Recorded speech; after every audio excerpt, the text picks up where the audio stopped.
इमरान खान पाकिस्तान के सबसे बड़ी पार्टी के लीडर, दुनिया की छठी सबसे बड़ी जमात के लीडर को आज इस इम्पोर्टेड हुकूमत की साजिशों की वजह से गिरफ़्तार कर लिया गया। और ये सहूलतकार जिन लोगों ने इसको गिरफ़्तार किया, हम इसकी सख्त मज़म्मत करते हैं। मैं आप सारों से कहती हूँ, आज निकलिए अपने घरों से बाहर और निकल के एहतजाज करिए और बताइए कि सब हम इमरान खान के मौक़िफ़ के साथ हैं।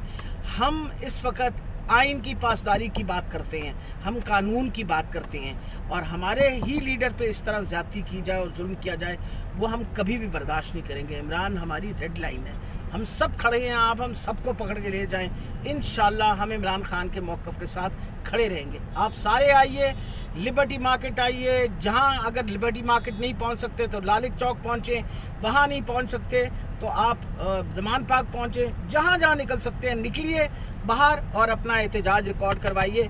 और मैं ये बता दूं कि आज अगर हम पाकिस्तान में बाहर न निकले तो ये जो यहाँ चोर और लुटेरे बैठे हुए हैं, इन्होंने इस पाकिस्तान के ऊपर मुकम्मल तौर पे कब्ज़ा करके सारी कौम को तबाह कर देना। आज सबको मेरी तरफ से इल्तिजा है कि आप बाहर निकलिए और एहतजाज करिए।